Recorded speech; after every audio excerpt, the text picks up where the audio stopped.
অনেক দিন আগের কথা। রাজাপুর গ্রামে কামাল নামের এক ব্যবসায়ী তার স্ত্রী মালা ও মেয়ে মিতুকে নিয়ে বেশ সুখে দিন কাটাচ্ছিল। কিন্তু হঠাৎ করেই তার স্ত্রী মালা অনেক অসুস্থ হয়ে পড়ল। একদিন শুয়ে শুয়ে মালা কামালকে বলল, হ্যাঁ গো, আমি মরে গেলে আমার মেয়েটা যে এতিম হয়ে যাবে। তার চেয়ে ভালো আমি মরে গেলে তুমি আরেকটা বিয়ে করে ফেলো।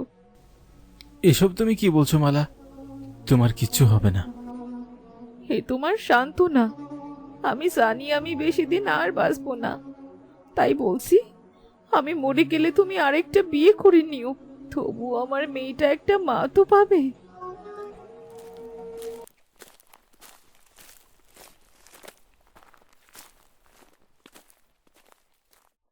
না মা, তোমার কিচ্ছু হবে না।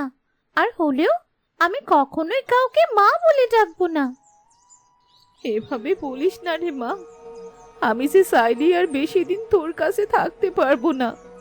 তাই তোকে বলছি, বাবা যদি কখনো কাউকে বিয়ে করে তাহলে তাকে আপন করে নিস।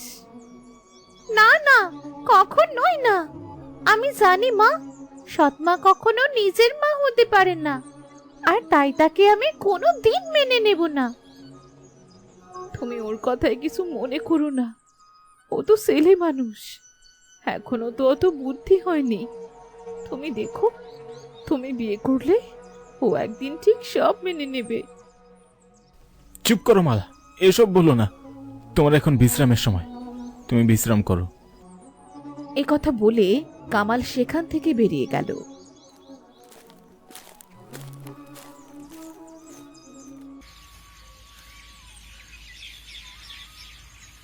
কিছুদিনের মধ্যেই মালার মৃত্যু হলো, আর সাথে সাথে কামাল ও মিতুর ঘরে নেমে এলো দুঃখের অন্ধকার। মা রে, এবার তো কিছু খেয়ে নে। আর কতদিন না খেয়ে থাকবি মা? বাবা গো, মা আমাকে ছেড়ে কেন গেল বাবা? মাকে ছাড়া সে আমার একদম ভাল লাগে না। কাঁদিস না মা, একদিন তো আমাদের সবাইকেই যেতে হবে। তাই বলে তো সারা জীবন আর থেমে থাকবে না।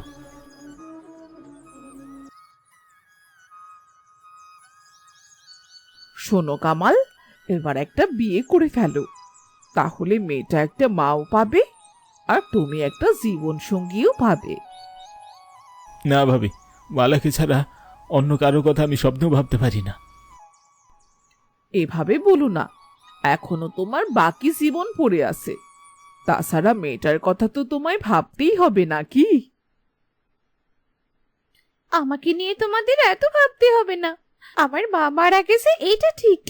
কিন্তু আমি আর কাউকে কখনো মা বানাতে পারবো না। দেখো দেখো, মেয়ের তেজ কত! এত তেজ ভালো না রে মেয়ে। শোনো কামাল, আজ হোক কাল হোক বিয়ে তোমায় করতেই হবে, না হলে এই মেয়ে একদিন তোমার বিপথে যাবে, এই আমি বলে রাখলাম।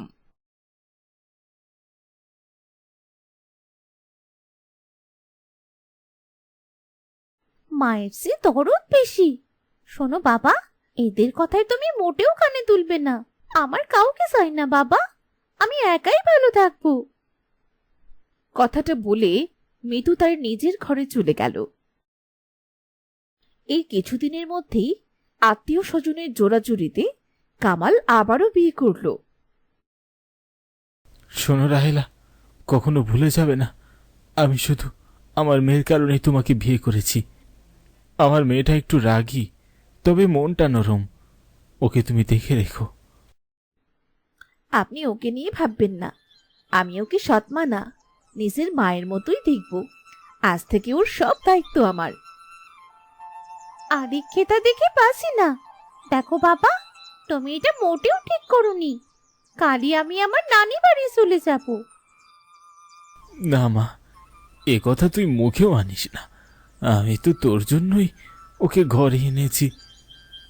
না বাবা, তুমি আমার জন্য এটা করোনি।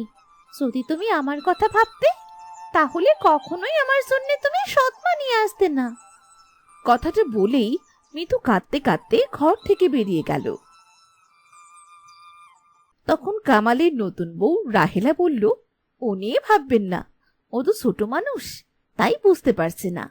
তবে একদিনও ঠিকই বুঝতে পারবে যে আপনি ওর জন্যই আমায় ঘরে এনেছেন।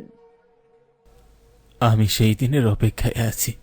জানি না আমার মেয়েটা কোনোদিন আমায় ক্ষমা করতে পারবে কিনা। পরদিন সকাল থেকেই মিতু নানাভাবে রাহেলাকে ঝামেলায় ফেলানোর চেষ্টা করল। এত বেলা হয়ে গেল, অথচ আমার খাবার এলো না কেন ঘরে? কোথায় কোথায় সেই মহিলা? বাবা নাকি তাকে আমার দেখাশোনা করার দায়িত্ব দিয়েছে।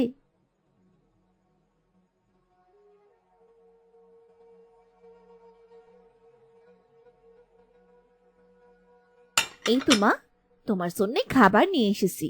শুনেছি তুমি নাকি লুচি আর পায়েস খেতে খুব ভালোবাসো, তাই তো নাস্তা বানাতে একটু দেরি হয়ে গেল মা। কি, সকাল সকাল লুচি পায়েস? এসব খায় না কে কেউ? সকালে কি নাস্তা বানাতে হয় সেটাও জানো না? এ কি করলে তুমি মা? খবরদার, খবরদার আমায় মা বলে ডাকবে না। সত্য সব আদিক্ষেতা। আগে আমায় মায়া দেখিয়ে বাবার মন জয় করবে, আর তারপরে আমার উপর অত্যাচার করবে, তাই তো? মনে হচ্ছে এদের ধান্দা আমি বুঝি না, তাই না? সৎ মা আবার নিজের মা হয় নাকি? দেখো মিতু, তুমি আমায় ভুল বুঝছো। আমি সত্যিই তোমায় নিজের মেয়ের মতোই ভালোবাসতে চাই। হয়েছে হয়েছে, ওসব আমায় বলতে হবে না।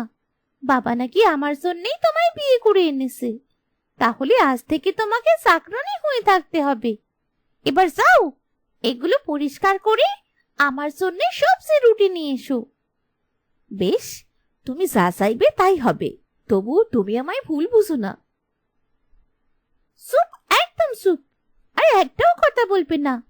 আর হ্যাঁ, বাবা আসলে যদি আমার ব্যাপারে কোনো কান ভাঙানি দাও, তবে কিন্তু এর ফল ভালো হবে না বলছি।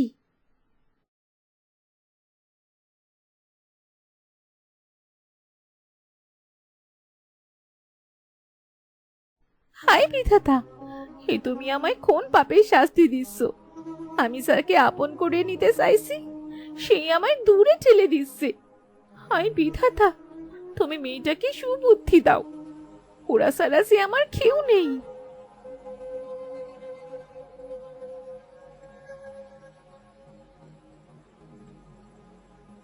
এ কি রাহেলা, তুমি কাঁদছো কেন?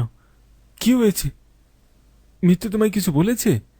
না না, কিছু হয়নি তো। তাহলে এই খাবারগুলো মেঝেতে পড়লো কি করে? মাফ করবেন, এগুলো তো আমার হাত থেকেই ভুল করে পড়ে গেছে। আমি এক্ষুনি পরিষ্কার করে দিচ্ছি। এই বলে রাহেলা ঘর থেকে বেরিয়ে যায়। এভাবেই দিনের পর দিন মিতু নানাভাবে রাহেলাকে বিপদে ফেলার চেষ্টা করতে লাগে। একদিন সকালে রাহেলা যখন খাবার খাচ্ছিল, তখন মিতু চিৎকার করে বলল, কোথায় কোথায় সে মহারানী? এই যে এখানে বসে খাওয়া হচ্ছে, আর আমার এই কাপড়গুলো কে কেচে দেবে শুনি? এই তো মা, আমি খাবার খেয়ে এক্ষুনি কেচে দিচ্ছি। হ্যাঁ তাই তো, এই বাড়িতে তো তোমাকে শুধু খাওয়ানোর জন্যই আনা হয়েছে। ওঠো ওঠো বলছি, এখন আর খেতে হবে না। যাও তো যাও, এক্ষুনি আমার কাপড়গুলো কেচে নিয়ে এসো। বেশ তো, দাও, আমি এক্ষুনি কেচে আনছি, তুমি ঘরে যাও।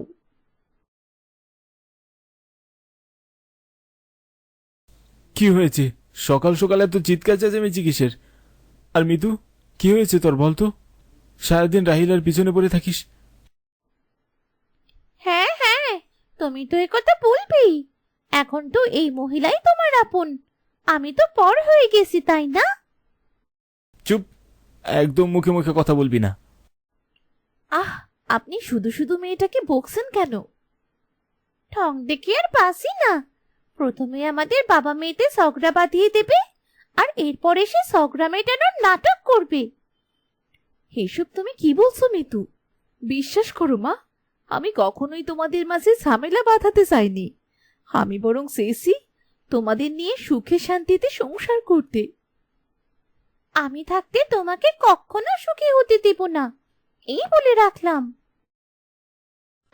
এ কি, আপনি কি করলেন?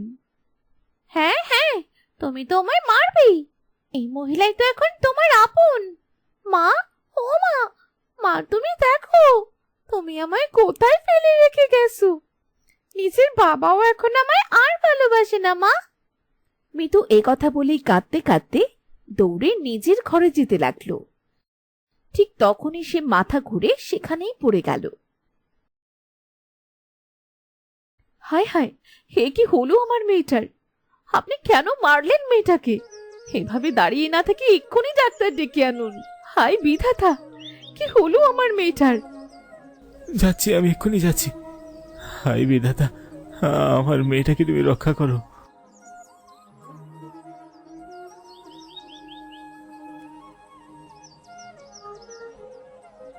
কি হলো ডাক্তার সাহেব? আপনি কিছু বলছেন না কেন? কি হয়েছে আমার মেয়েটার? ও তো এখনো চোখ খুলছে না। নিজেদেরকে শান্ত করুন। আমি এখন যা বলবো তা শুনে হয়তো আপনাদের ভালো লাগবে না। কেন, কি হয়েছে আমার মেয়ের? বলুন, দয়া করে বলুন না। আসলে আপনার মেয়ের কিডনিতে সমস্যা হয়েছে। যে করেই হোক খুব তাড়াতাড়ি ওর কিডনিটা ট্রান্সপ্লান্ট করতে হবে। সে কি, এত তাড়াতাড়ি আমি কোথায় কিডনি পাবো? আপনি চিন্তা করবেন না, আমি তো আছি। আমি আমার মেয়েকে কিডনি দেব। তুমি এসব কি বলছো রাহেলা? ঠিকই তো বলছি ডাক্তার সাহেব। আপনি যত তাড়াতাড়ি সম্ভব অপারেশনের ব্যবস্থা করুন। কিন্তু কোনো কিন্তু নয়। মা যখন হয়েছি, মেয়ের চিন্তা তো আমাকেই করতে হবে। এরপর সেদিনই মিতুর অপারেশন করা হয়।